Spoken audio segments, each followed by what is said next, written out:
So tell me about the time that you did this old lady ever make any moves on you and you regretted it severely?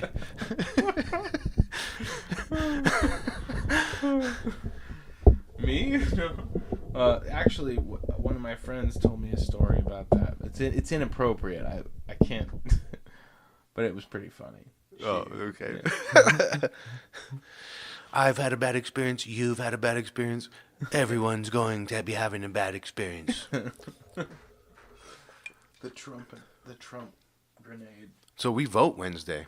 Yeah, I already voted my ballot. Did you really? I didn't vote. There was a lot of deals that where it was only a Green Party or Liberal, and I just said, I kind of tried to do some research about those candidates and who they were on YouTube, and it was like, they're like these names on there, and there's just it's non-existent of what they even represent or do, or even stand for, and so I just didn't vote at all. Really? I didn't cast a vote. Yeah. Interesting. I only voted for ours. That's all I did. Yeah. And then on the well, ones, that's what most people do. and then there's ones where it's like jobs, where people are, there's like 20 names for someone to get like some position. It's not even, political almost. Yeah. Like head of the city of Phoenix water services. Oh yeah, I know. And I just didn't. They love to keep that real obscure. And it's like, why? And I was like, so what am I supposed to do here? Vote for someone I think has the coolest name? I don't know any of these people. Well, that's the thing about all that, is that you have to, it's like I was like, one of these nights I'm going to sit down for like 4 or 5 hours and I'm just going to, figure all of that out, especially with judges and, but there's different people have different, things they like to do. Some people like to vote out all the judges just as a matter of fact, but I don't think that's necessarily a good thing, because I just want to know which judges rule in the way that I think is the most constitutional. And it's the sad thing is most people don't vote, or they just vote for really impulsive, emotional reasons, and it's like there's not even many people who care about that stuff, I do care, but I care that I care so much that I can't care who am I supposed to vote for. I can't pick somebody that I don't know. That's true. Unless there's an R next to their name. Well, the thing that annoys me, it's the same thing with all of the propositions and stuff. It's it's pretty simple. It's usually it leans left or it leans right. It's pretty, like, we want to. Do you mind if we spend more money on this because we love the children? And I'm like, no, immediately no, because I know what you're doing, and you already get a lot of money, and you're sucking, and you're also very discriminatory, towards half of the people who live in this country who pay taxes, and like, you put pictures up of presidents from one party and not another party, and then you teach all the children to vote one way. You know what I mean? It's like you're destroying education, and you're being willfully ignorant, and it would be really nice if you could stop. It's just strange to me. So many people get in these, like, I got my early ballot, and you just open it up, and it's like all these names of people, no one's ever even heard of them, and they don't even know what the position they're voting for or running for. Well, right, like we don't even know what that position is. Well, I found something pretty interesting. I was going through the voter guide, and I was like, oh, and half of it was in Spanish, and I thought that was funny, because I was like, if everyone would just agree to learn the language of this land, we could save 50% of that paper. Think of all the trees that would have been, not cut down. Dude, that you just talking about paper just sparked a total rage mode inside of me. I could have a paper podcast now. Oh no.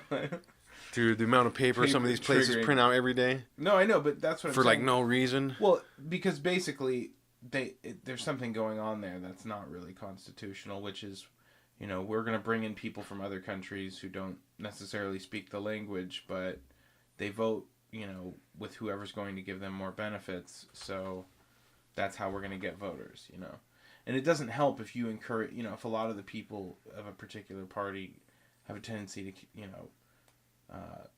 either kill their own children before they kind of get very big, or sterilize themselves, So that's definitely an issue. So it's like if you're not reproducing, you got to bring in more people so that they can, vote the right way, so that you can, I don't know, So that you don't have to make more people. keep up your So You can keep on not making more people. Yeah, and when you just avoid the streets that are covered in human fecal matter, if you're in San Francisco, you're like, oh, Yeah, the flying car that's where idea. all the people poop their pants. No, They take dumps flying right car on the idea. street. The flying car idea is not about saving the planet. It's about not having to deal with the planet. Dude, the cartoons I could draw, like some guy gets out of a Tesla, or like he gets out of his electric car and he like plugs it in and he takes off his shades, and then some guy squats down and just takes a huge, right there, and it's like that's there you go. There you have it. The new Model T, the new Tesla Model 7 Yeah. comes with a high power pressure washing system for your Tesla boots. It's like, welcome to the future,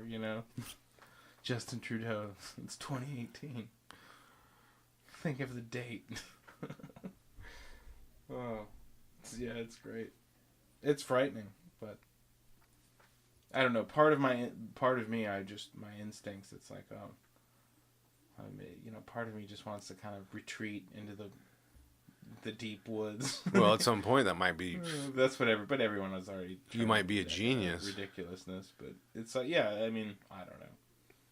People are just. It's strange how long they can go where they, keep their sanity before they freak out and they have a revolution and they blame everything on the wrong people and then they kill all the productive people, and then I just all saw of a sudden they get Joseph Stalin and he's like, I'm going to take these people and I'm going to use them to build a road, and then they're going to die of the Road of Bones, exposure, man. I and just then saw a documentary, The Road of we're going Bones. to use them. The Road of Bones. It's unbelievable. Wow.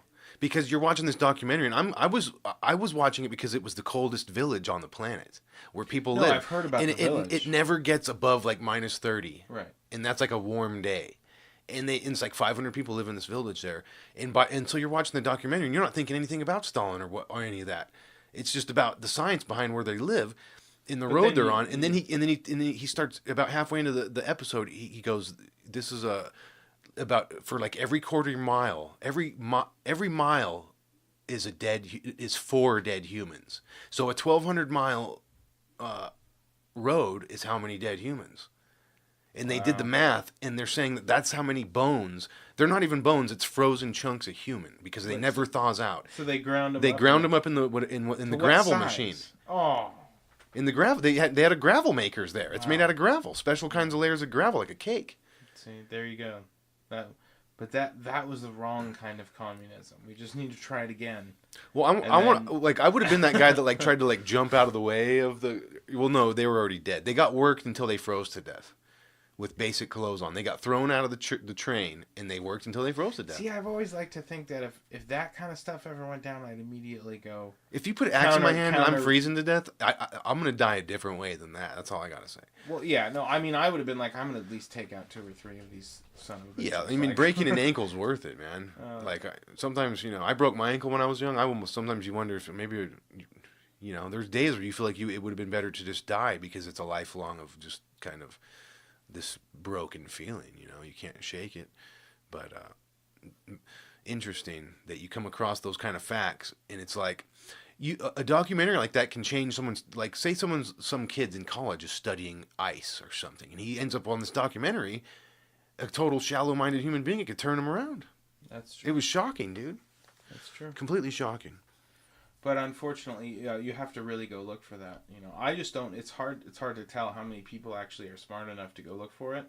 Like I just worked with this kid who he was there for a little bit, and then he got a different job.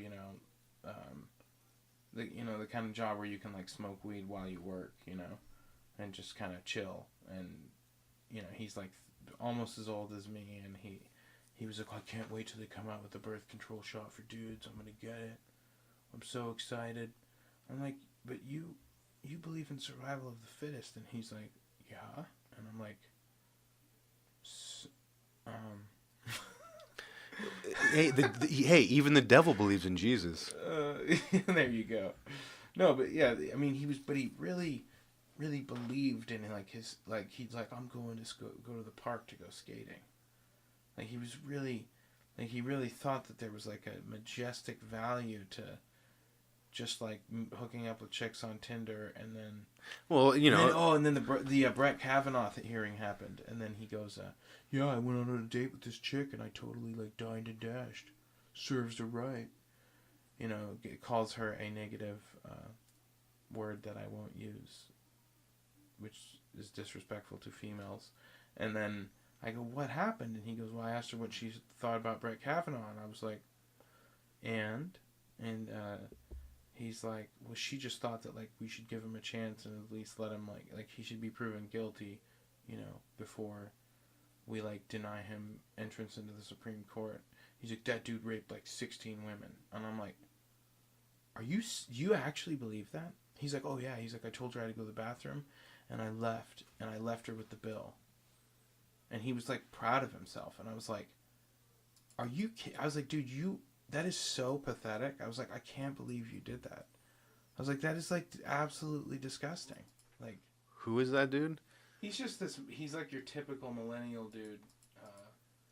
It's just basically, it was really interesting because I talked to him every day, and he would basically tell me like whatever the talking point was on like, you know, the Colbert Report or like Trevor Noah, or, you know, he's just totally tapped into everything through his phone, and he's like, "Look, it says right here, he you know, potentially raped up to 16 women," and I'm like, "Do you know what potentially means?" Didn't a girl just come out and say she made it up Yeah, because she was like frustrated or hated something or? yeah, right.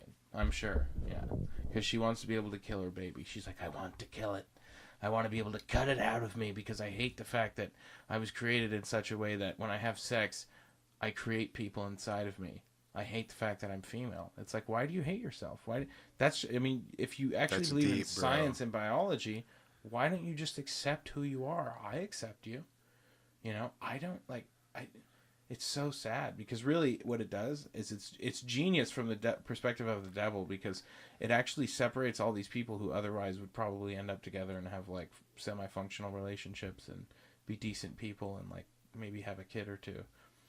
You know what I mean? But instead they're like surrounded by cats or like, Well, when these, video games. in 10 years, maybe in 5 years, maybe even in 1 year, when these sex robots come out and they're walking the streets and like, I was having these ideas. I'm not gonna put up with that. I was having like I'll these just Westworld move. ideas. What if there was like this sex robot that was like, it goes out like an android and like tries to get guys to fight over who gets to sleep with the sex, shit like Well, that. of course, yeah. I'm sure any of that kind of disgusting.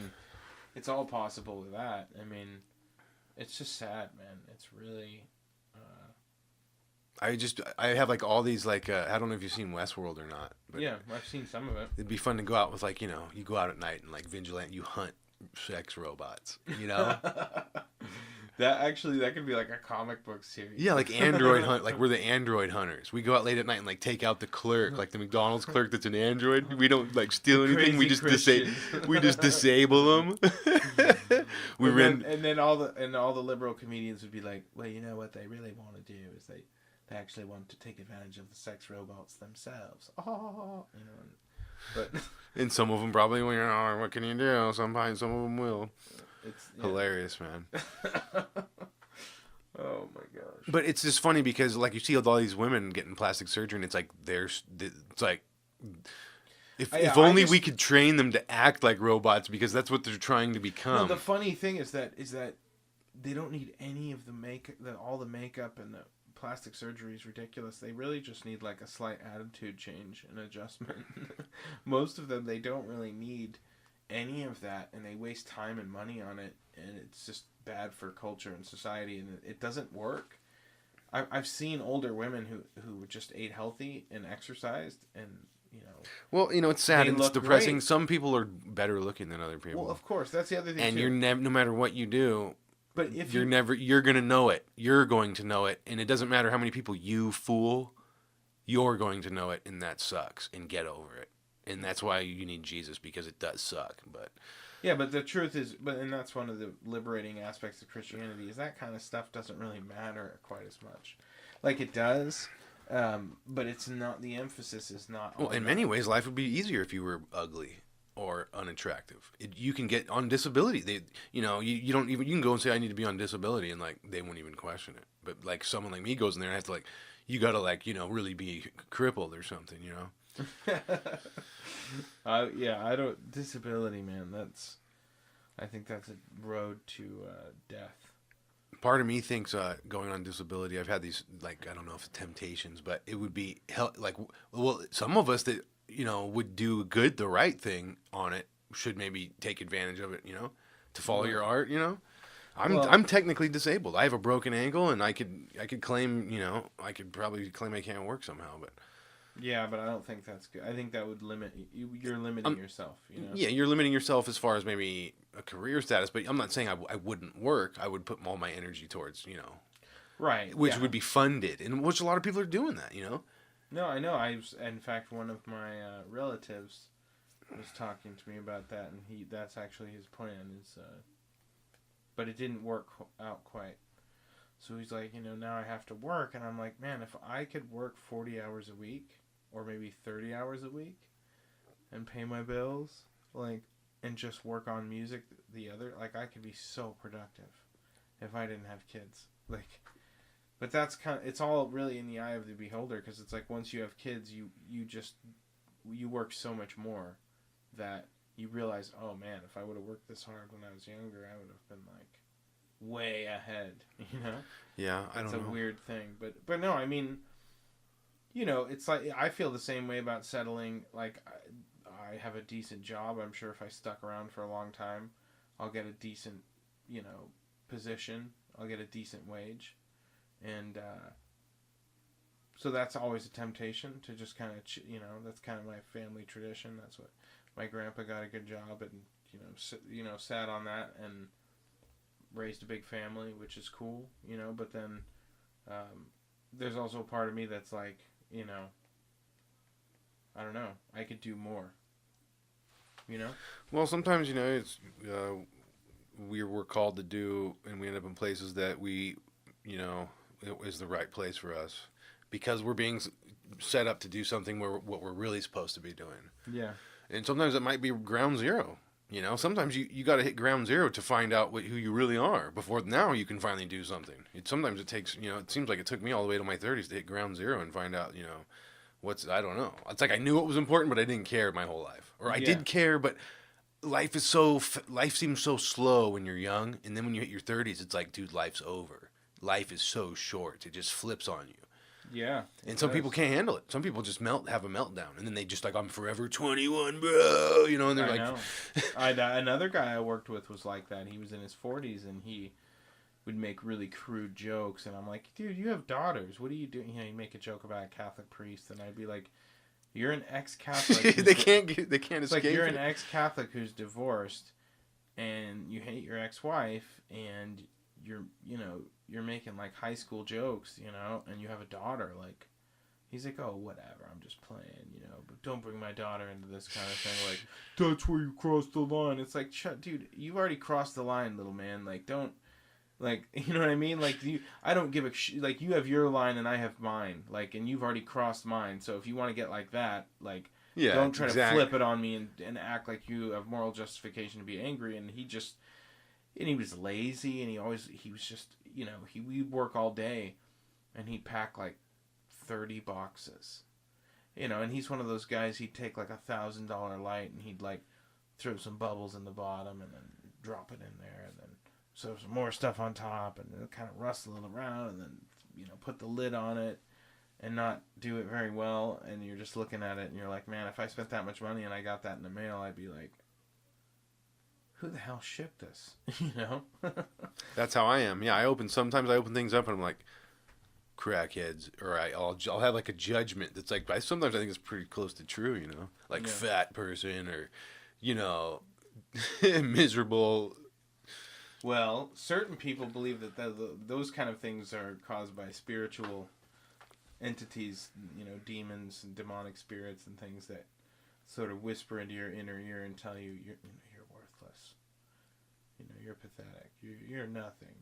You all these different things, and then people hear those things, and then they go, I have depression, and then they go, here, take some drugs. Side effects may include suicide, weariness, like anger, bouts of fits of aggression, you know, blah, White blah, blah. supremacy, Yeah. KKK. That would Don't be a good. racist. That would be a Hashtag good me too. cartoon. Yeah. Side effects may include voting for Trump, killing your whole family, going to school, and shooting everyone. They're crazy, okay? They're crazy. Oh, it's Like, what would Trump's medicine be called? I drink it every day. It's the best. Trumplinol. Trumplinator. Trumplinade. Yeah, Trump Aid. There you go. It's called Trump Aid. Side effects may include walking perfectly straight. You know, that could have happened. I'll bet you if he wanted to, he could have, instead of becoming president, he could have been like, I want to make Gatorade. I hate Gatorade.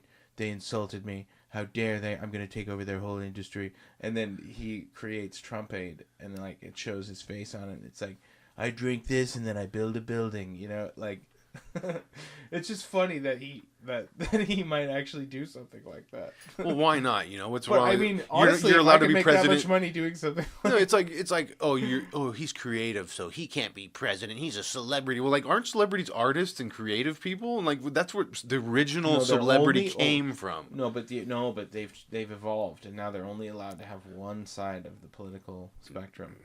Yeah, no, exactly, and that's why the next step is like a new YouTube, a new Google. The new Hollywood is the new A new Hollywood, exactly. is podcasting. Yeah, we do know the same way that they have Hollywood. We need to have a conservative version of Hollywood. Like, we need a conservative Facebook, like, all just across the board, because they need to understand.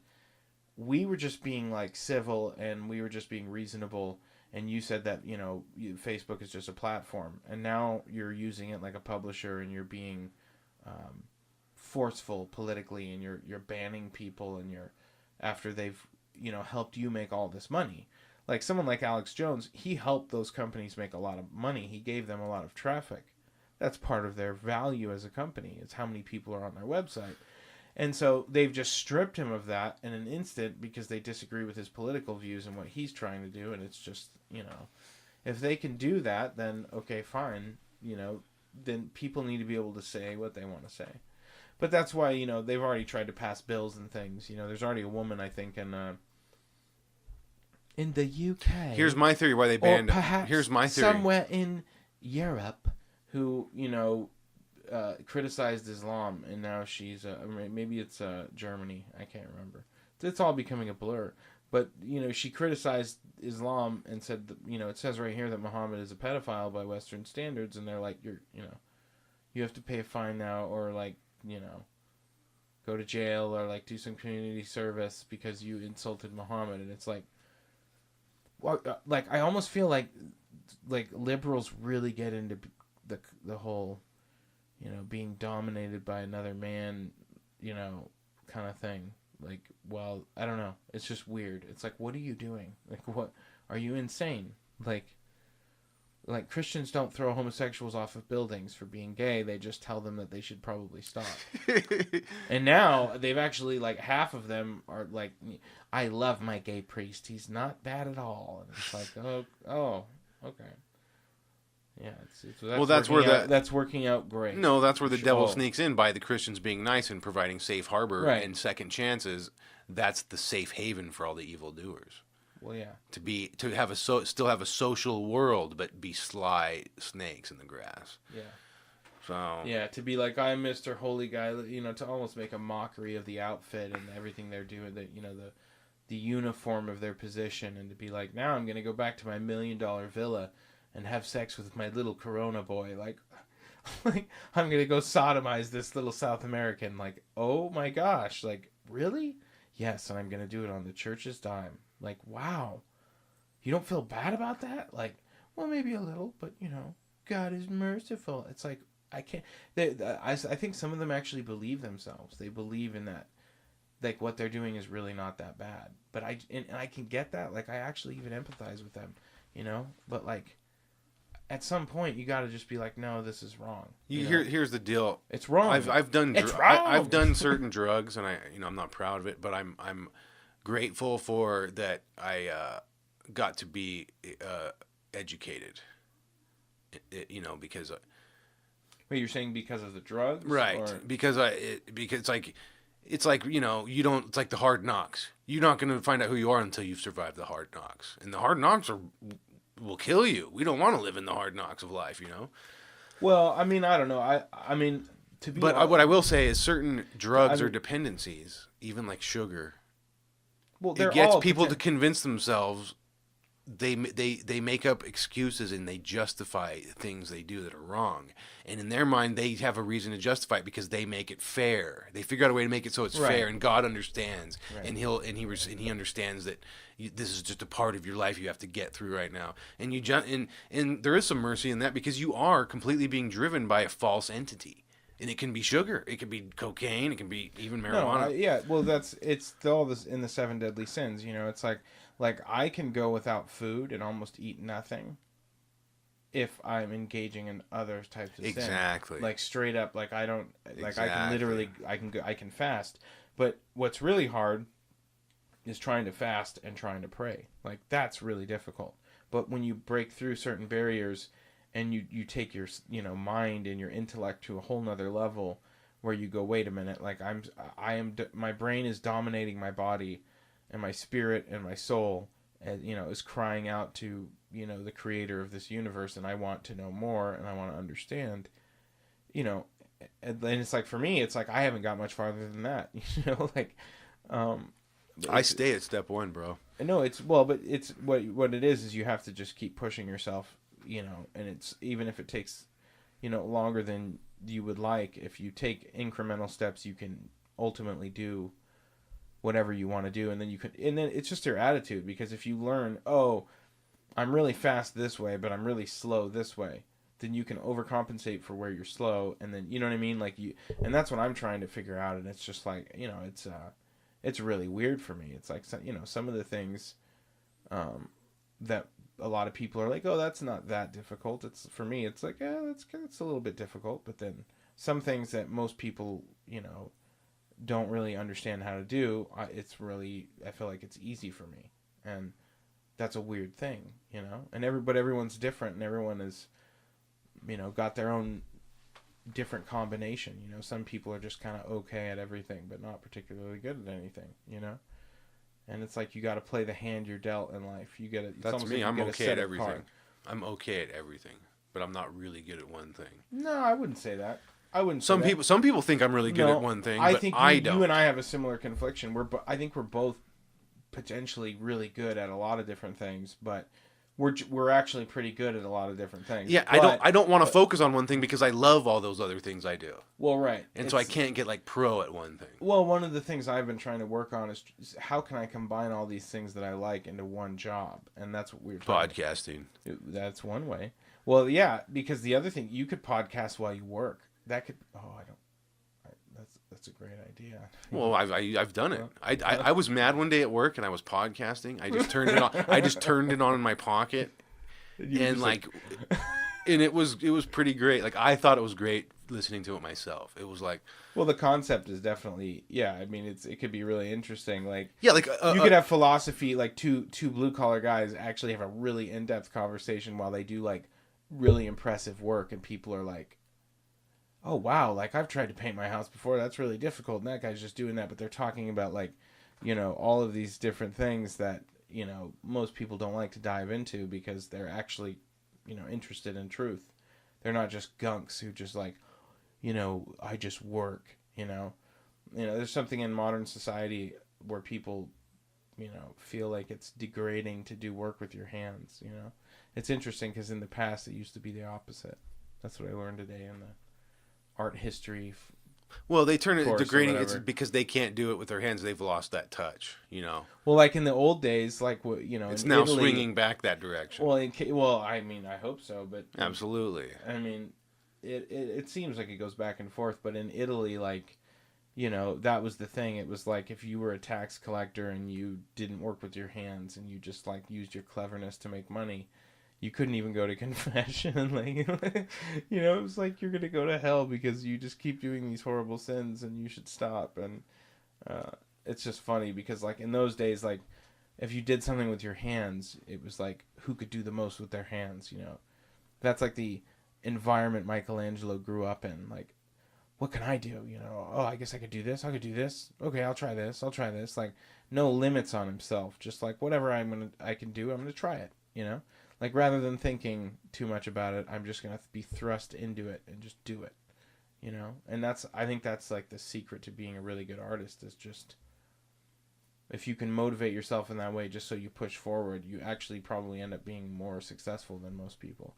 And that's why you'll hear some artists like musicians, and you're like, how did this guy get famous? Because like, yeah, that song's kind of cool, but it's not necessarily perfect this way or that way. It's like, well, because he actually did it, you know, or she actually did it. They just did it, and they played the shows, and they're still playing shows, and you know what I mean. It's like, it's a whole nother aspect of art that is just really important, and a lot of people, I don't know, I feel like art's getting a downgrade. No one cares about art anymore. Now They do and they don't. It's weird. no, I'll see an incredible people that really love the awesome artists of today don't have any money. Like there's artists I see that do some awesome like creative different mixed mediums and stuff, and I think, man, if I was a millionaire, I would give this guy like $5,000 for that painting. Right. I'm the guy that doesn't have any money, but the people and the rich people, they like my kind of art where it's like, you know, oh, nice landscaping. Where I just like what I'm not a craftsman. Some of these artists are craftsmen and they make incredible stuff that's just like. Well, yeah, we know some guys. I mean, well, there's one guy I can think of in particular. He's not necessarily. You know, like on a Michelangelo level as far as being able to draw a figure, the human figure. But you give him a landscape and the tricks he does with color and how he blends the scene, and, you know, he makes these monster fantasy, almost like just epic desert paintings of landscapes, and people pay $10,000 because they want it in their living room, you know? They're like, yeah, look at this painting. This is where we live, you know? They sit in their living room and they go, yeah, this is where we're going to retire and die, you know? And so they will pay that much money. But it's a weird market. It's hard to find to tap into it. But you got to be relentless if you want to.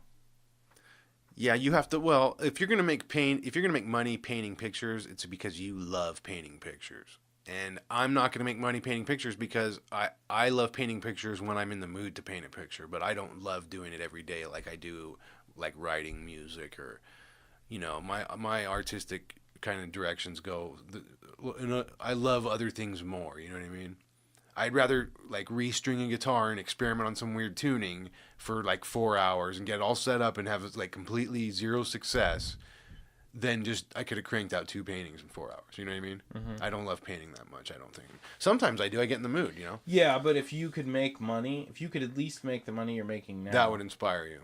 Okay. That would inspire me. Yeah, I guess. Okay, right. That's what I'm saying. If you could make just a base amount of income every year just doing paintings, I would do it. Yeah, me too. Because it's way better than working a regular job, especially if you're a creative person. And that's kind of what I'm trying to figure out. Is like, I want to do that. Like, I want to find a way to make art, a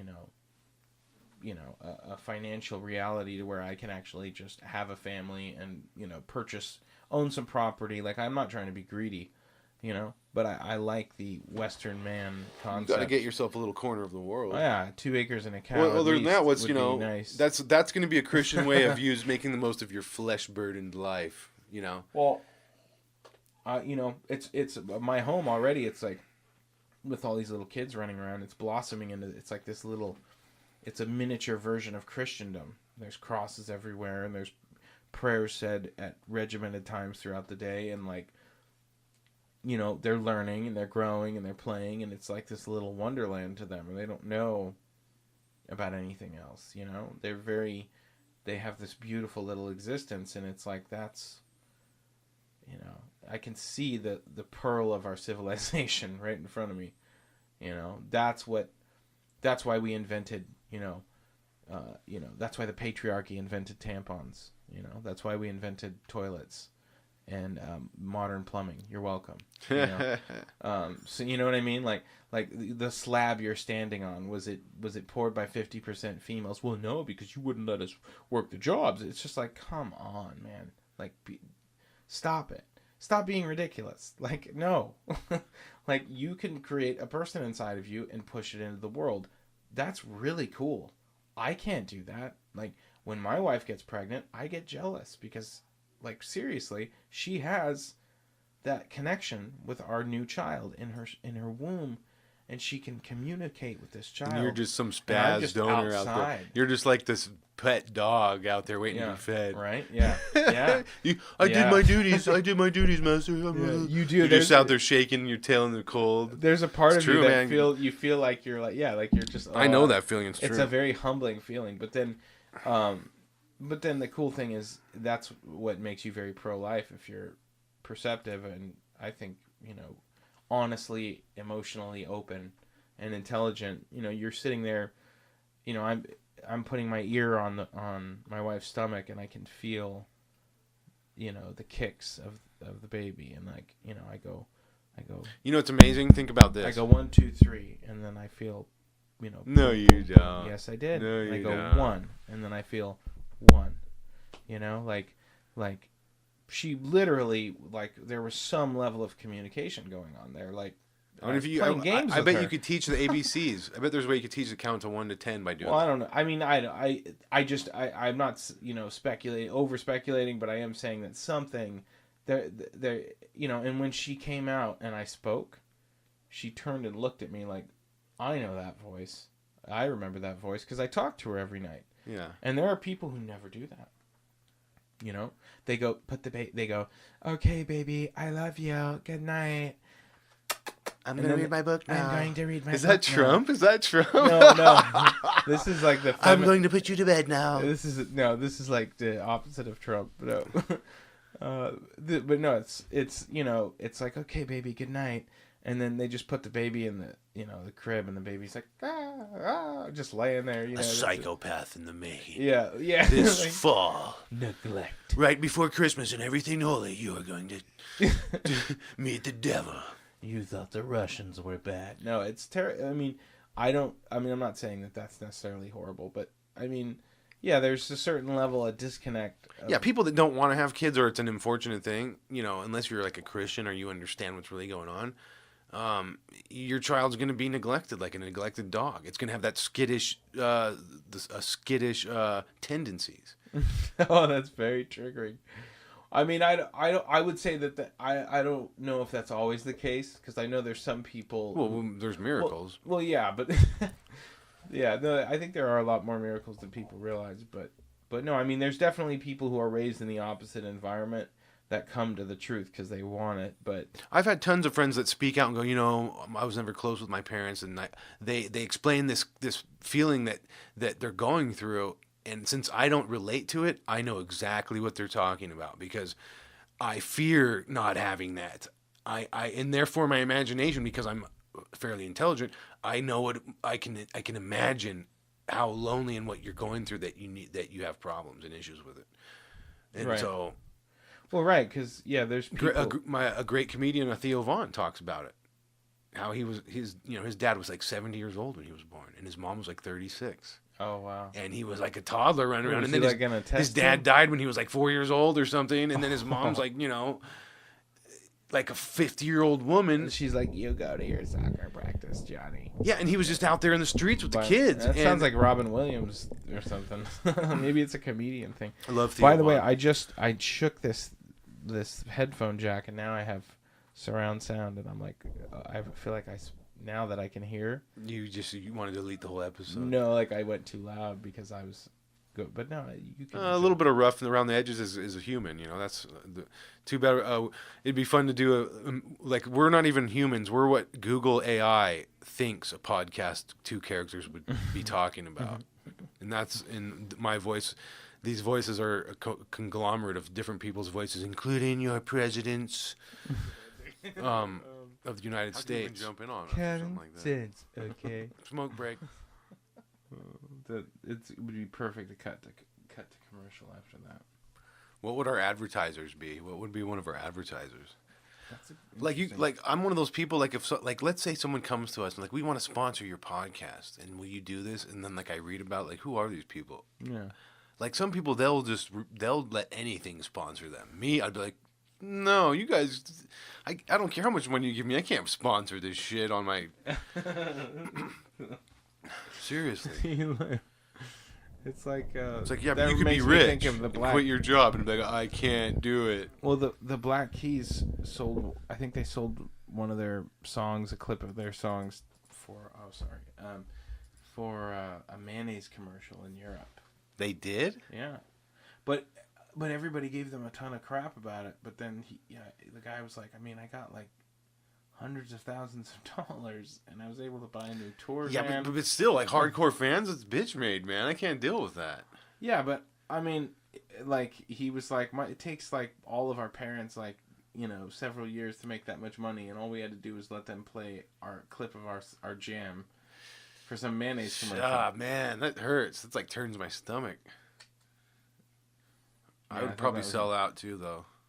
If someone was like, Tim, I'm going to give you $180,000 if you'll let me play one of your songs over a mayonnaise commercial. Like, yeah. The average person would be like, what the hell? If he was straight... Wait, yeah. bring me a mayonnaise sandwich right now. Maybe if he was a straight guy, but if it was a gay guy asking me, that'd be like a sin, bro. That's a hate crime. That's a sin. I want you to play your music over my mayonnaise sandwich. I'd be like, dude. I'd be like, I know you do, but... Oh, that's funny. Man, mayonnaise sandwich. What the hell's a mayonnaise sandwich? I don't know. I've never been a huge fan of mayonnaise. I always get easy mayo. If it's an Italian cold cut, maybe just a little bit. I love mayonnaise. I don't have nothing gay. Not saying anything gay at all or whatever. Tim, that's homophobic. No, it's not. It's humor. I worked with a guy, dude. Listen to this. I don't put nothing in anything white in or around my mouth. Is what he said one day. We were and I looked over at him like he was dead serious. Like I'm talking. He was now that was I think homophobic or something. He was like, I'm not one of them. I'm sorry. Am I talking about something totally just? It is a tough subject to get into. A lot of people will just, if you talk especially for me because of the whole scandal thing and how the media is just saying the Catholic Church is just creepy and weird. Look at these weird outfits these priests wear. I see that point of view. Well, yeah, but it's the sad thing is it's like no, it's really just the gay ones. Like really, that's if they were not there, then we wouldn't be having these problems. Like for real. Well, you might not be having those problems, but you definitely would be having people thinking it's just as weird and just as creepy. It would probably even be more so creepy because it would be so flawless that that's not normal. It's almost normal that there's a bunch of chaos and craziness in part of it. Just like anything else, It's like what makes Walmart normal is that like the guy that says hello at the door is there's always something strange or like backwards about him, If everyone that worked at Walmart was like everything was just perfect and plush or what is I think the right word is plush, then it would be like this place is creepy, man. There's something going on. But but we don't think it's creepy. We're not afraid of getting murdered in Walmart. We're just like, this place is whack. Get me out of here. Because it's like, it's familiar, it's Hellmart. It's familiar. That's why people don't like Walmart. They like to go places that aren't familiar, like wine glasses clinking and clanging in like low lit rooms and There's a certain charm to private businesses. Definitely. They're organized more for a purpose. That's very obvious. But they're usually more interesting. What also bothers me? Is when people I have nothing against gay people. They have to say it really and they get loud. I respect everyone. I even got a couple friends that are gay. And I all this stuff. They're so trying to defend that. Oh, I'm not homophobic at all. I love everybody. Well, see, here's the actual Christian position is I do love everybody, but sex is ordered to a certain purpose and that's what it's ordered to. I totally empathize with wanting to take it in other directions because, there's a lot of different directions you can take your sexuality, and it's never been more in your face. It's never been more like, oh, look at this, look at this, look at it. There's just a million things blasted out there for free, and anyone can look at them, and no one's considering is this good or bad, or what kind of effect is this having? And it's not anything new in human culture, with exception to the technology.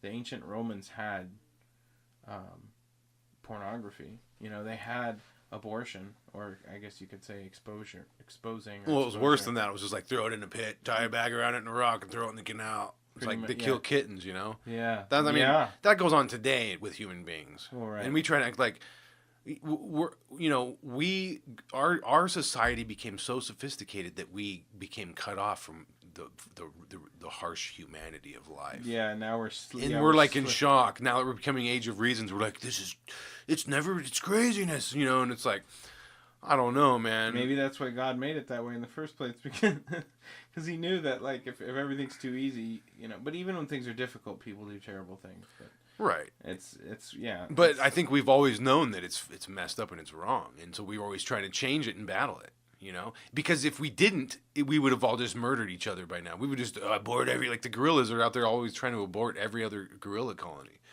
Like they run into those other colonies and smash all the children, like steal the women, make them their own baby maker slaves, kill all the alpha males. Yeah. They're like constantly trying to eradicate all other species of their own kind. And like it's nature. Just let it ring its course. And it's like, all right, let's grab baseball bats and get natural. You know. Yeah, yeah, it's crazy. You annoy me, smash. You know. Right, except for we have nuclear weapons. And then what else annoys me is like, can't we sit down and talk about it? Like let's sit down and can't we hash this out? It's like you just got a bomb threat in the mail and you want to sit down and hash it out and have a conversation what the problem is. You better be packing heat already and be ready to defend yourself. Well, yeah, I mean, talk with your hands. I learned in Kung Fu, keep your mouth shut and talk with your hands. Speak with your hands. Meaning, like, speak with your actions and what you create and your fruits of your labor. You want to, you know, like, you think the wall is going to be a good thing? Build the wall, you know? Prove to us that it's a good thing. right. Because it's nothing if it's not built. It's just, in a bad idea, a good idea is not a good idea unless it comes to fruition. It's a bad idea. It was a distraction. A good idea can be the worst distraction there ever was if you don't bring it to fruition. Well, right. I mean, so far I haven't, and that's kind of the whole thing with the whole, conservative movement and Alex Jones. It's you can clearly see what's going on. Like you can see, the more extreme someone gets in their accusations of the New World Order and the elite and all those different people, the more banned they get. I don't think the less they criticize it, and the more they go, oh, that's just a conspiracy, theory. I'm just a conservative politically. Then they're less affected by like censorship and things like that. But I think that the shift will just continue, and they'll just cut you off. Here, what happened with Alex Jones? They say he got banned because of something mean he said, and like one specific thing. After all the millions of things they hated about him, they picked one thing. It's not. I think it was ever since he went on Joe Rogan, and he crosses the line as far as possibility. He goes into the realm of it could be true, which there's truth in that, is keeping an open mind and being observant, and the truth is stranger than fiction. He keeps that door open. Other talk show guys and conservatives, they like seal it, they go only so far, and then they don't go like, well, these people believe in aliens and they believe in devil worship. Some of them actually do, like Aleister Crowley. But they never talk about that depth of it. Right. They do, but that's the thing, is that there is open Satanism, and there is definitely people who believe in a new world order. That is the original, like the Enlightenment history. Like they painted out the crucifixes, and they broke statues and stuff and replaced them with like statements about fraternity and all this other bullshit about a brotherhood of man, and they're still trying to do that, and they still believe in that. It's just that the torch keeps getting passed, and it's if that that's what's going on, then it's not a lot of this stuff. I don't think is very surprising, because the main thing I hear from Alex Jones, the main thing when I forget about all the ridiculous things he said, or the BS, or the speculative, more entertainment side, he's the main person I've heard criticizing the Federal Reserve. I literally didn't know what fractional reserve banking was. And I was highly educated, by most people's standards in the world. I went to a private school. I did decently in one of the higher ranking schools. So I wasn't like super super smart when it came to those kind of academics, but I was, uh, decent. I could definitely pass my classes and get through, and in some cases do really well in specific things. But it's just I didn't even know about that. I didn't even know about He's the fractional one guy. reserve banking. He There was talks no about class things. about He that. talks about things that cross their line. Well, right, yeah. And at first it was all like, oh, he's crazy loon, but people start thinking about it like, yeah, what is the deal with that? And then like later on, like Ron Paul comes out and like edit the Fed, and people are like, edit the Fed. What the hell's that all about? And then they go back to like, well, didn't Alex Jones was talking about like, oh, they worship the devil and the Federal Reserve, and so they have to get rid of him. Well, and the most recent thing that he said that, from what I understand, he, listening to what he was trying to get at, okay, what is this guy actually trying to say? Like, it sounds like what he's saying is that the New World Order, or whatever you want to call it, is the giant, technology companies like Google are merging financially with, places like China, and their intention is to change the structure of the world and make it more coercive like China. You know what I mean? And they think that they are superior, and they have their philosophy is superior, but they're, of course they're using technology that was largely created in the West, and they're running with it, and they have some of the worst human rights records in the history of the world. I mean, the stuff that happens in China is just like you said earlier, like killing kittens, throw it in the canal. Like that kind of stuff is just routine daily thing there, and the state is everything. The state is God, and that's kind of, we're getting, the fact that he's pointing that out, and he's saying, hey, all of these companies, they own you. They have a detailed profile on your entire life. They can look at your Facebook. They can look at all your posts, and they can go, oh, you said this and this about this political event, or you believe this and that. It's like they've got all your info, and you gave it to them voluntarily because you trusted that. Well, I'm not a conspiracy theorist. I just want to, connect with my friends and on the internet, and it's just little old me. Who cares about my Facebook? But it's all things that can be leveraged against you, and you can see what they're doing and how they're trying to limit free speech, and they don't want people to be able to. Well, we've been getting shadow banned on Facebook. I don't even go. My mother's talked about it. Like you'll post something, and like the one person you wanted to see it the most, because you knew the reason you posted it, because you knew like your lover was going to see it. I never saw that. No, I never saw that. And they have to scroll back like a month, and then oh, here it is. Yeah. It happens all the time. And I end up seeing all these people's posts. I don't care anything about them. And then like I'll be like, I'll be like, I haven't seen my sister post anything in like 6 months. And then I go over and actually click on her page, and there's a post every like twice a day for 6 months. It's been exposed. It's been exposed. I mean, I'm not even saying that's like crazy. Something that seems like a lot about that, but that's absolutely the truth. See, because I don't even use Facebook anymore. I've been calling it face rape for years, so I don't. They do their algorithm. Like I don't even use it. They set up their algorithm, and it shadow bans all of us from each other. Well, the interesting thing is, like, I've been trying to get a hold of a family member for months, and I had like 4 phone numbers, and none of them worked. And then I finally was able to get a hold of this person on Facebook.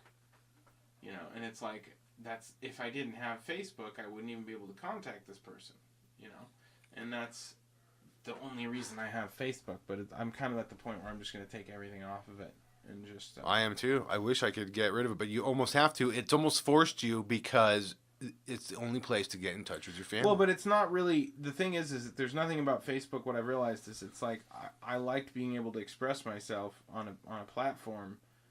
But it's all just been manipulated and twisted. And the other thing is it's shown a lot. There's a whole generation of people now who, when they get triggered, that's it. They're done. They're like, I refuse to speak to you. You're a terrible person. You're horrible.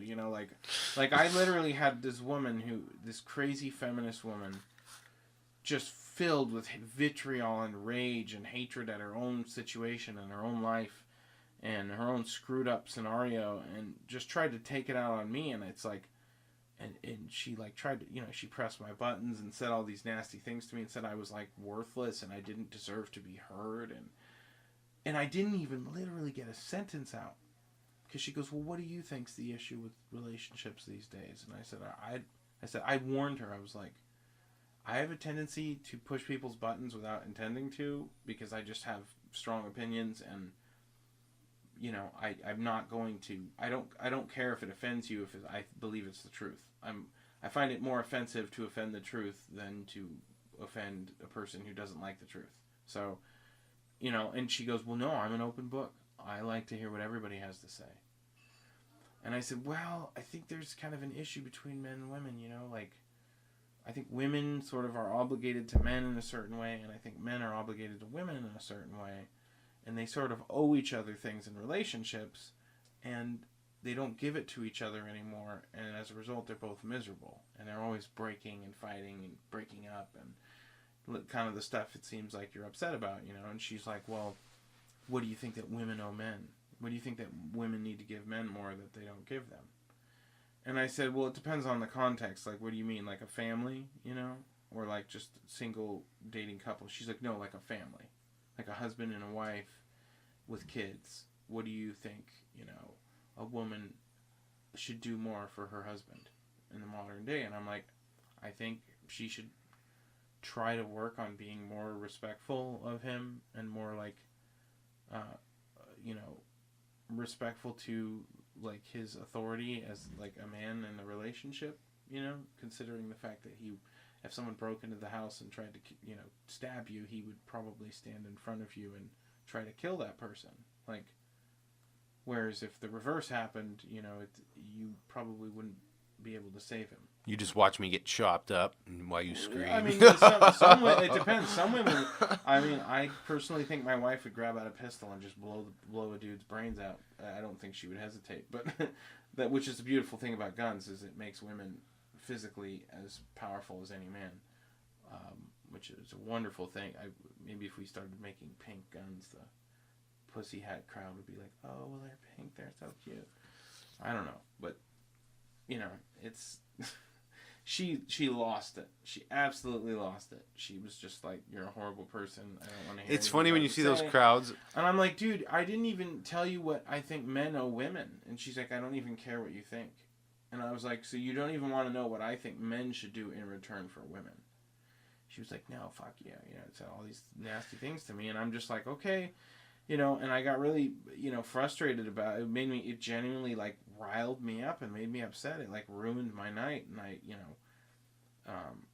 was all argumentative and just, it was like she transferred her negative emotion, brought it to the table and just projected it on me and just said all these horrible things about me. And I wanted to do the same thing to her, but then I have to confess that. And that's psychologically destructive. It's like, because I'm Christian, I know she's wrong.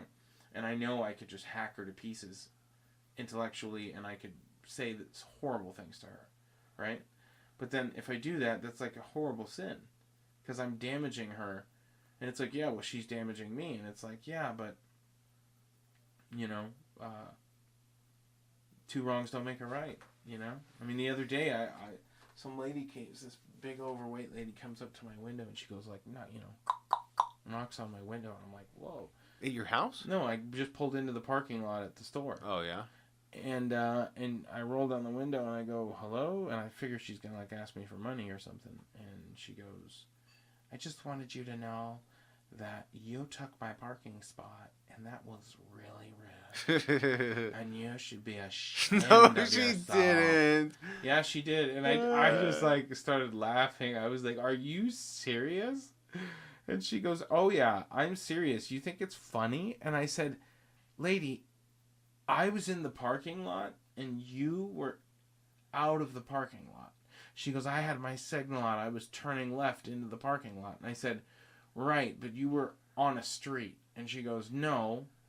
She goes, I was in the parking lot. This is the outer ring of the parking lot. And I'm like, okay, well, I was in the inner ring of the parking lot, right behind 3 cars, and each one of the 3 cars found a parking spot, and then I finally had my chance to get a parking spot, and I got it, and then you knocked on my window and told me that it was yours because you were out in the intersection, and you saw it from a distance. I was like, you're ridiculous. And then her daughter leans out the window, and she's like, just looks miserable, and she's like in her early 20s, and like must weigh like over 230 pounds. It's just tragic. And she's just like, you're an a-hole, in front of my kids. And I'm pretty sure that you are the person who's the problem. You're definitely the problem, But it was just, and then they both waddled into the store, to load their cart up with jujubes and Twinkies and stuff. And it's just this is not sustainable. These kind of people. This is ridiculous. I mean, who, do you think that couple voted for, gun rights or limited government or, religious freedom or, I mean, they're just so, I don't know. And I'm not trying to paint all of society with a wide brush. There's lots of people who are really good people, But there's definitely a shift where people feel justified in being really nasty because they're like, I disagree with you. Like what that lady said to me, that's what made me mad about it, was because you pissed me off, I'm not even going to hear you out. I'm writing you off as a human being. And I don't, if you got hit by a car, I'd be like, serves you right. Literally, that nasty. And it's I just disagree with you, and I think that you're wrong. You, are going to, put a curse on me. I hope you're not, some sort of crazy Wiccan or something, it's just nuts. It's absolutely nuts. And these are not the people who built Western civilization. It's just regular men and women, who love their kids, and husband and wives who work things out enough to stay together, to get over themselves, and be selfless, and take their vocation seriously and actually raise their children because they're not cowards. You know what I mean? Actually, oh, I sent Johnny a bike. I sent him $50. It's go find a pogo stick and turn it upside down and jump on it. You know what I mean? How dare you? That's what's drifting out of our society, I fear. And instead we're arguing about, you didn't use my proper pronoun. It's okay, well, check this out. You didn't use my proper pronoun. How do you feel about that? Well, I identify as Zer. Okay. Well, I identify as a white, patriarchal alpha male, and I don't particularly care about the white part because that's just, my heritage. I don't really care. I could be any race or ethnicity, but the main thing is I'm Christian, and I believe in the West. And so it doesn't matter. I could be Indian, I could be black, I could be Asian. But there will be a group of people that agree with me and that get it. You know what I mean? When I buy food from the Japanese guy, I don't look at him and go, oh, he's trying to poison me. Yeah, that crazy Asian, It's no, he's a cool guy, and he bows every time I buy food from him. And I'm just wow. And I'm always very polite to him, and I'm thank you so much, I don't care that he's different than me, It's just, but we can't even get past that anymore. That is... No, you just spent 30 seconds redefending your position. That's the point. And that we spend so much time going, I don't have any problem with gay people. I have a friend that's gay. Yeah. You do the hokey pokey. Famous people are doing that. Famous people are doing that every podcast. I don't got no problems with gay people, Yeah, maybe the hokey pokey was really a sinister leftist conspiracy. No, but yeah, it's. I'm so sick of it. I've had it. I don't care. I'm to the point where when I get into something like that, I just go really, bro? You know what happens to me? This happened to me with 2 lesbian women. I pull up to a liquor store to get a pack of smokes and a couple chuladas. You know what I'm saying? Chulada. You have to say it the right way. It's chulada. Chuladas. Chulada? I don't know. A gelada. Well, but anyways. But you are certifiably Mexican. No, whatever, dude. You can make that. Oh, I'm not Canadian, eh? Real booty. Hey, no. Look, see, this got triggered right here. But anyways. Don't make fun of my people. I see these lesbians. They have a football hat on, no, it's Pittsburgh Pirates, one of those flat-billed baseball hats, right? And it's a short, pudgy Mexican lesbian girl. So sad. And I pull up to the liquor store, right? I'm having a good evening. I go, hey, bro, give me a pack of Marlboro Lights and a 6-pack of... She said, faux show or something. She didn't even... I said, hey, bro, like that. Oh, and it triggered her? No. That's what she wanted. I gave her what she wanted without even me, because she looked so dressed like a man. Yeah. That I said, nah. I said, thanks, bro. You know, that's what I said. Yeah. See, that's the thing, is that I refuse to call somebody who has a vagina bro. And even But if they cut out their vagina and they put a I did it. What I'm saying is I did it by mistake. It doesn't matter. It's their biology is set, and I don't. This whole business of you get to force me to accept your psychotic vision of reality. If you want to do that, I think you're crazy, but you have a right to do what you want to do. But don't try to tell me what to do. So then, don't tell me that I have to teach my daughter that it's okay for you to cut off your dick. Like, no. I think it's not okay. I think it's crazy. I think it's dangerous. And I think you need to learn to like yourself as you were made. Like, you are what you are. And instead of being... You don't even have to explain yourself. It's down to the point where, like, if I find out any of these parents are chopping their children's dicks off in this neighborhood, we're going to war.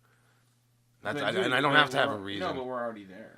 I don't have to have a reason. That's the thing. It's like if you were in San Francisco, you don't think they're doing that. Keep your... Johnny put on a dress when he was 4, so now we're giving him hormone therapies and he's growing boobs. Like, yeah, I think it's child abuse. I think it's absolutely insane, child abuse. dude. Unless they have to be like 21 and over. This 18 nonsense. That's if you want to buy a pack of cigarettes. Everything else, you got to be 21 and up if you want to start chopping block. Right, but see how it all started though. It's putting condoms on cucumbers and.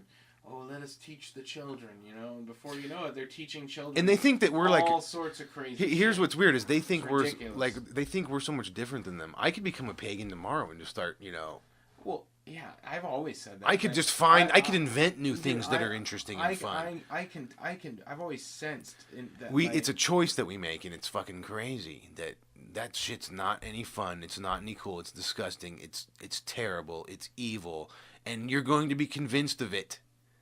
You're gonna convince me that I believe that you're convinced of it. End of discussion. These people are nuts, man. And you know what? And we're believing a lot of the hype. Like, they're putting that on the news to freak us out. None of those people are doing that shit. Most people I know that are like lesbians or gays or trans, like, I don't know any transgender. I see a couple cross-dressers walking the streets. And maybe a couple of people that, like the crazy guy that had breast implants because he's mentally ill.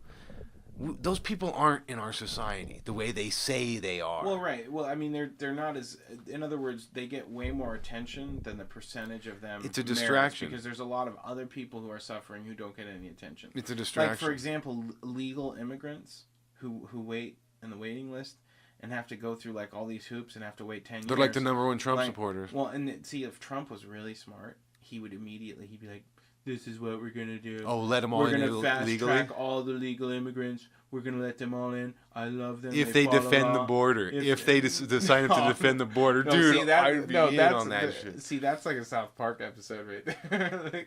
But you have to live in Tucson and defend the border and become a marksman with an AR-15 from Israel. Yes, I said it, Israel.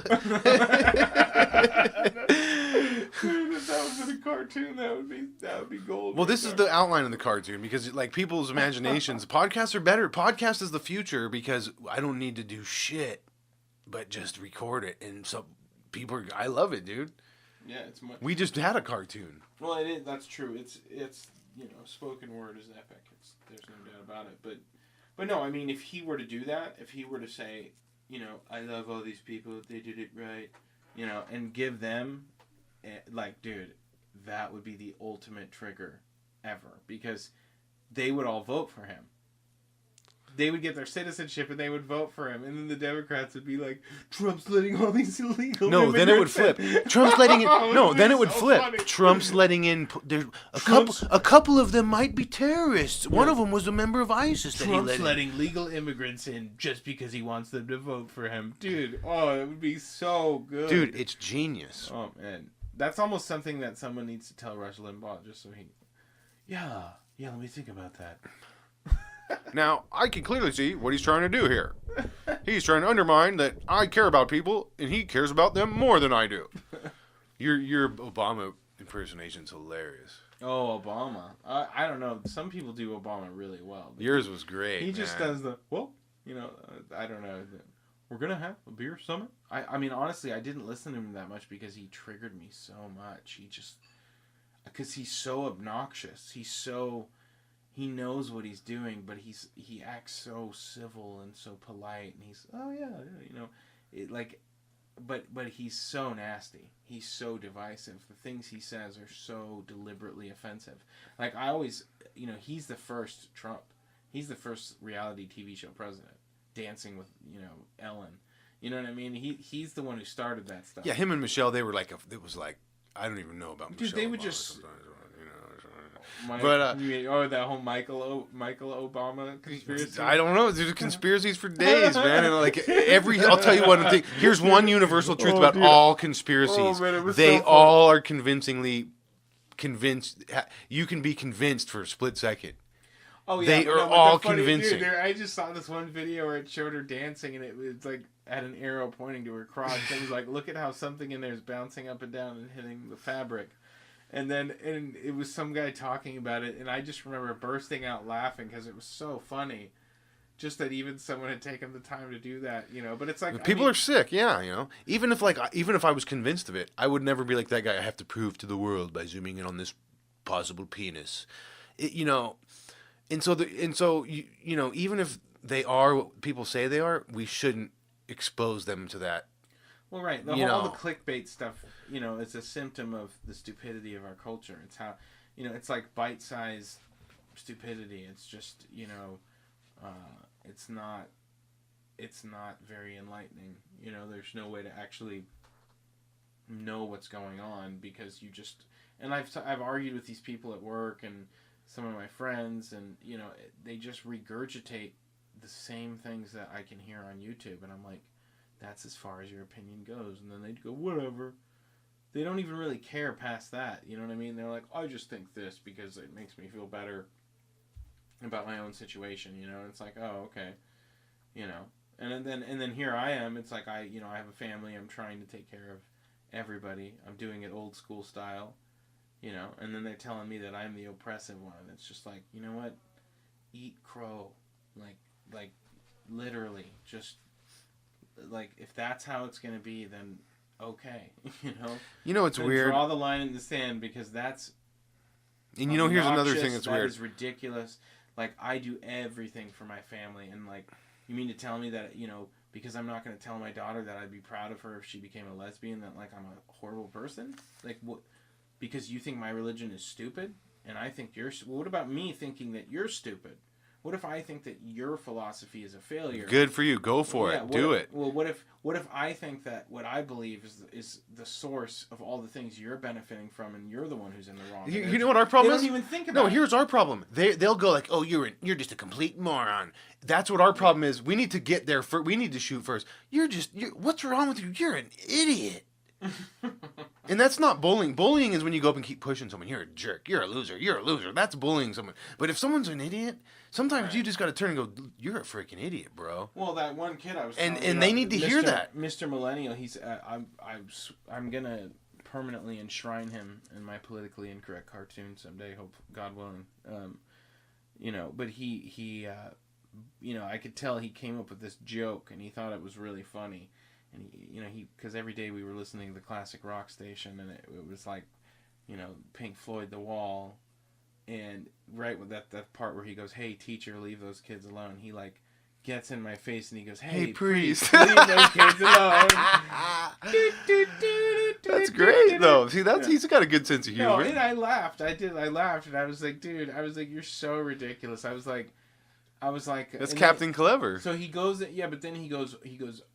My mom really likes the priest at her parish, and he's gay, and he's never molested any kids. He's just making that up. Well, no, and I'm like, and he's like, yeah, and the whole congregation is pro-abortion, and I'm like, they're Catholic, and he's like, yeah, my mom's making that shit up. He's trying to trigger you. No, he's like, I'm not Catholic. He's like, I think it's all bullcrap, but she found a parish that like is more liberal and like they're like sensible and blah blah blah and all this different stuff, but I think it's crap, and I'm just like, so your mom's like, you know, full-blown pro-abortion and all these different things. And he's like, oh, yeah, you know. And, I mean, it just blew my mind because, I said, maybe you don't know this, but, like, you know, almost 90% of the sexual abuse victims involved with any members of, like, the church it's all homosexual stuff. Like it's not a guy. With a small girl. Yeah, with a small girl. The only over time and it's over again. reversed is when it's the public school teacher female banging the young boy. Well, but there are instances in the church where there were a few guys who were just creepy, and they were like a 14-year-old girl, you know, and in some cases, you know, a more just kind of sad, pathetic, but not necessarily like devious. Like a 17 or 18-year-old girl throws herself on some young priest, and then he ends up having sex with her, and you know what I mean. Those kind of things all count in that survey. But the point is that the majority of abuse was older homosexual guys molesting or sexualizing. The same thing that happened to them. Well, right. It's a ritual they and have. that's what Milo. And Alex Jones is exposing it, and that's why he's getting banned. And remember when Milo, you know, ended his career, so to speak, or so they to say, because he said it's very common in homosexual culture for an older guy. It's the rearing. They call it child rearing. Yeah, for an older guy to be like, oh, you're 15, you're 13. I can tell that you're gay. Let me show you how, you know, how to give a blowjob. It's like, if I did that to a girl, if I was like a man in my 30s and I was like, oh, you're a 14-year-old girl, you're heterosexual. Let me show you how it's done. Like, if somebody tried to do that to one of my daughters, like, it would be very difficult for me to not kill them, literally. So, we're living crazy times, man. Why is it okay for boys but not okay for girls? It's a really weird, like, double standard. Like, I always thought, like, sexuality should be off limits for kids. You know, they should have their childhood. You know, and I don't get that. You know, but that's the thing that they're in the media is doing everything they can to cover it up. They go, oh, the sex crisis in the church, the pedophile scandals. It's like, no, 3% of the predators were pedophiles. But like over 80-something% of them were specifically of one proclivity, and you're not talking about them. So you're actually making the church look even worse because you're saying it's all pedophiles. Like most people are disgusted by pedophiles, but like I would say probably half of all Catholics who are more liberal, if they knew that such and such priest is gay and he, you know, had sex with another gay guy, I think a lot of them wouldn't think it was as big of a deal. You know what I mean? But the whole world, because of the media and the way people in certain people in the hierarchy spun it, got the impression that the church has this weird problem with like creepy priests that like can't keep their hands off of little kids. So all these priests who have never done anything to any kid and who are like totally trustworthy good dudes, that all those relationships are off to them now, right? Because like no one trusts them anymore, and they don't even want to be put in the position where someone could accuse them of something. They make someone mad, and the person goes, "You did this," and you're like, "I never did that. What are you talking about?" So it's like it's destroyed the bond between priests and families, you know, and it's simultaneously protecting. You got these guys like Cardinal McCarrick. He spent millions of dollars of money from the laity, and he's living it like a posh lifestyle, and he's probably still got like, you know, lovers and stuff, and then he's got his Roman collar on. It is diabolical. It's disgusting, and it's so wrong. And when I look at all the problems in my life, it's all I can trace it back to me embracing modernism and me embracing liberalism and me rejecting traditional Catholicism because I never really even completely knew what it was. It was kind of told about it as an afterthought. You know, but this is how we do it now. Well, you have to like when you become an age of reason, you have to question it and you have to discover it for yourself. And then that's how we instinctively discover if it really has meaning to it. But I'm worried that the only way to save the church, the priesthood, is that all priests it flips. All mandatory. You have to be mandatory married with a family and kids to be a priest. No, but it's we've already tried that. Why? How'd that fail? Because the Byzantine Church, the Eastern Church, the Greek Orthodox Church, they're still considered. They can still make a valid Eucharist. They can make valid, okay. So Rome still recognizes the sacramental validity of what they do, even though they're still separated brethren. You know, like John Paul famously said, you know, that they're like the second lung of the church, you know, and the person needs 2 lungs to breathe, kind of thing. But they have they don't have full celibacy. I think certain people, like higher ranking dudes, are celibate, But like they have a lot of married priests, and guess what? What? They still debate and argue over whether or not it's okay to use birth control. Well, but okay, but still. But see, but that's what I'm saying. Because they didn't have Peter to say no, birth control is wrong. That's it. There's a whole bunch of people in that church that use birth control, and as a result, in part, I mean, there's a lot of different reasons, but that's one reason that the church is not expanded, and that's why there's so many Catholics, and there's not as many, Eastern Orthodox. I mean, and they would say, well, it was communism, and it's like, well, yeah, that too, but that goes hand in hand with, birth control. So, I mean, it's an interesting, difference, but I think celibacy is a good thing. I think Jesus was celibate. John the Baptist was celibate. The thing is we just have to hold our priests accountable. Like, you need a holy guy. Right, but if we held our priests accountable, there wouldn't be enough priests to fill all the churches. But that's what you would think. They used to say, if we would just change the Mass and we would get rid of the Latin and all the weird stuff and make it more inclusive and have some guys sit up there and play like Beatles versions of church songs, then we would get more people. And we said, okay. That's a good point. And we did it, and guess what we got? A whole bunch of Freemasons and modernists and Marxists and homosexuals who were like, we're going to change this church from the inside out, and we're going to cover for each other, and and if you're on our side, then we'll do anything to protect you unless we absolutely have to throw you under the bus. And that's how you get all these cover-ups and all this crap, because it didn't used to work that way. Like in the old days, like in a medieval village, do you think, what do you think would happen to a priest who was caught molesting someone's little kid? What do you think the villagers would do to that priest? You know what I mean? Well, what I'm saying is if a married man with a wife that's very close to him and a couple kids trying to do the right thing, becomes a priest, there's no mystery behind that. There's no, we don't know if he's gay or not. We just have to give faith to Jesus. That's like, we don't have to. It's completely wiped clean off the slate. But the problem is that he has to devote his life to his wife and the church. So he has to serve two masters because I can tell you as having, and I don't even have 5 kids or 10 kids at this point. I mean, I hope I do one day, but even now with the amount that I have, it's a full-time gig, and like my wife needs. Yeah, but you still go to a full-time job every day. Well, right, but that's what I mean. That's what I'm saying too. And that's the other thing is you got to think about the liability. If you got and that's something that this happened in the Greek Orthodox Church.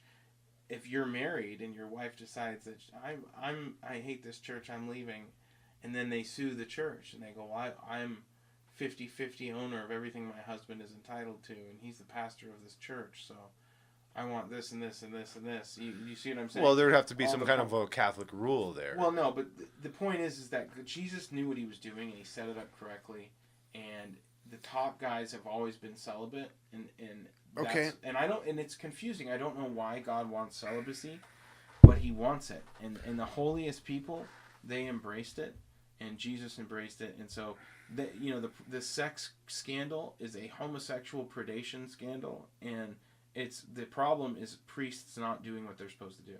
It's like, it's hard enough for me as a married guy to do what I'm supposed to do. What really is helpful is having a holy, chaste priest, telling me, hey, listen, I've been chaste all week. I don't do anything. I offer that up as a sacrifice to God, and you're telling me that, that you can't, do this and this and this and be like an upstanding husband to your wife and hold yourself to a Christian standard. It challenges you and it makes you improve. But if you've got a guy who's like, and I've had this. I had a priest in Austin, Texas, and he goes, I said, yeah, I've really been struggling with, this particular sin, and it's difficult, and,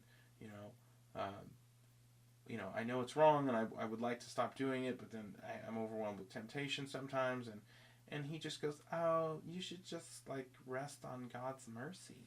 And I'm like, what the hell does that even mean? Well, no, and then, of course, I have some Protestant friends, and they end up, one of them works at a, salon or whatever, and they end up seeing this priest goes to the salon, and he gets, like, highlights in his hair, and he has this gay guy do his hair, and it's like, who the hell is this guy? What does he think he's doing? It's like, It's Club Jesus. well, no. The point is that if you know what the doctrine says, you don't get to introduce new secular, modern, or ancient lifestyles and then try to insert them into the priesthood. Like, just like I can insert, it would be like if I tried to insert polygamy into marriage and be like, King David had multiple wives and I want to have 2 Catholic wives. I want to have 20 kids.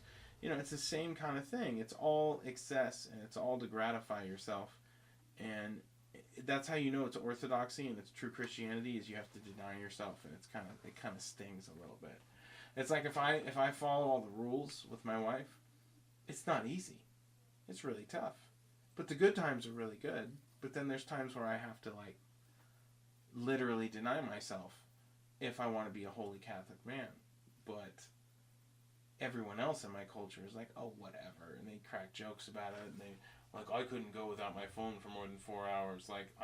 My coworkers have made jokes about Yeah, I know. looking at porn 4 times a day, 5 times a day, and constantly playing with themselves, and I'm just like, it's sad that you think that's funny, and it's sad that it's probably true on some days, maybe Saturdays. You're like, it's just, Well, that's kind of my thing, going back to that's what they the end up priest doing thing. their whole life. It's like it's like, I'm not going to say it's impossible, but there's can't be that many strong people above it to the point where they can control it. You would think so, but it's kind of like the Latin Mass. When people go to Latin Mass, they get more into their faith because it's so serious. It's so, I get that. It sucks you back in, and that's the secret of Christianity, I think, is that when you give into it and you submit to it, you find that you're doing the right thing for everybody around you, and then all of a sudden, and not necessarily, but in many cases, you're showered with all these wonderful things, that other people don't have. Like you or me, for example, just the relationships we have with special women, There are millionaires and billionaires who will never have a relationship as good as we do. That's right. Either of us. So who's really the millionaire? Are they the millionaire with all their money in their bank, but they fake it with everyone, and they can never, really connect with anyone, and they're just always feeling alone, and then one day they die. They get near death, and then they know they're gonna die, and they're like, what's the point? So it's an interesting thing, how everything's unfolding in our modern society, but it's so chaotic. I just feel like it's only a matter of time before things get despotic and they start going downward, because people are just getting tribal, and they're getting crazy, and they're not thinking logically. They're not valuing treating other people with respect and going, hey, I disagree with you, but explain yourself. It's just no, you're a piece of crap, because you disagree with me, so therefore I'm right and you're wrong, and whoever wins is going to win. And that's basically war. It's that's why we always fall back into war. Be really nice if we could stop. But Smoke break. yeah, that was